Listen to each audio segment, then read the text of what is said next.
Бажаю здоров'я, шановні українці. Good health to you, fellow Ukrainians. First of all, it should be said that on November 21st is the professional holiday of our paratroopers, the day of airborne assault troops of the armed forces of Ukraine. I am in a relevant gift. The boys handed it over and asked to wear it. It's my pleasure. In particular, this is the day of the 25th Sicheslav Separate Airborne Brigade, the 80th Separate Airborne Assault Brigade, the 81st Separate Air Mobile Brigade, and the 95th Separate Airborne Assault Brigade, which distinguished themselves during the liberation of the Kharkiv region and our other lands.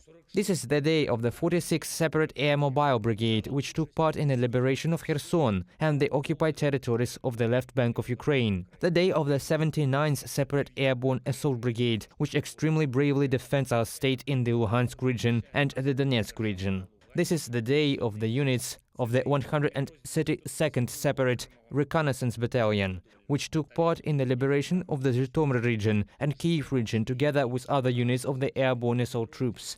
The day of the warriors of the 148th Separate Artillery Division, who every day accurately subtract the enemy in the most threatening areas of the front. This is the day of the 71st Separate Hunting Brigade, which became part of the airborne assault troops recently, but has already proven itself well. I thank you all warriors, thank you to all Ukrainian paratroopers. In the morning, in the White Hall of the Heroes of Ukraine, in the Mariinsky Palace, I had the honor of presenting awards on the occasion of the professional holiday to the best fighters. I handed over the Gold Star orders to the relatives of our heroes, who gave their lives for Ukraine. Our airborne assault troops, like all the defense forces of Ukraine, pay an extremely high price for our people to preserve their freedom. Thousands of Ukrainian men and women died fighting for our country. We should always remember them. We must always honor their courage and self-sacrifice.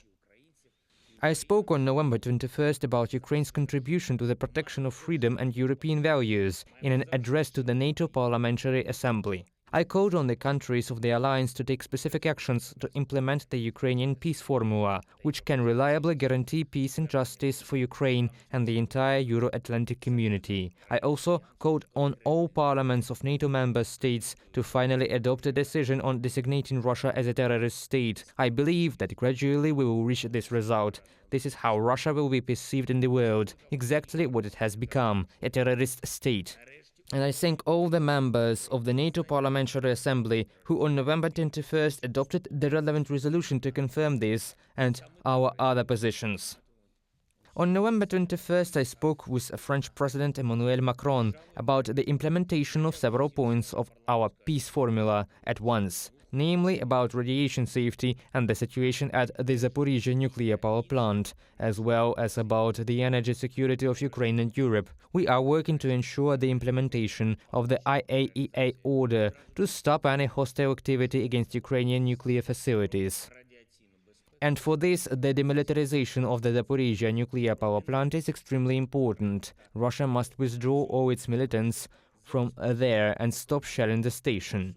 I am grateful to Mr. President Macron for his willingness to support our protection of our energy facilities. We are also doing everything to make the conference on the reconstruction of Ukraine and the implementation of our fast recovery plan, in which France is ready to show leadership, as effective as possible.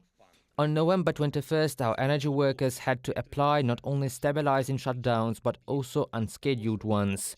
This is caused by a higher level of consumption than the country can provide at this time. Therefore, I would like to appeal to all representatives of regional authorities and local communities. Please do not stop communicating about the rational consumption of electricity. Of course, energy workers, utility workers, rescuers and everyone involved are working at their maximum. But the systemic damage to our energy sphere by the attacks of Russian terrorists is so significant that all our people and businesses should be very fragile and spread consumption by hours of the day. As of this evening, the situation is particularly difficult in Kyiv and the region, as well as in the Vinnytsia, Sumy, Ternopil, Cherkasy, Odessa regions and some other cities and districts.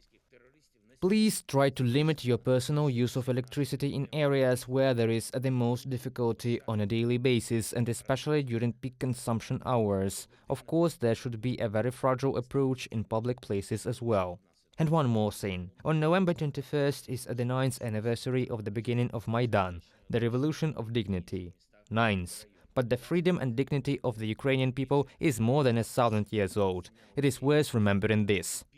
There were many threats to the freedom of our people and the very existence of Ukrainians, but the people got through it, and now we have a historic opportunity to defend Ukrainian freedom once and for all. I believe that it will be so. I thank everyone who supports our country. Thank you to everyone who fights and works for Ukraine. Eternal glory and honor to all those who give their lives for the freedom of our people. Glory to Ukraine.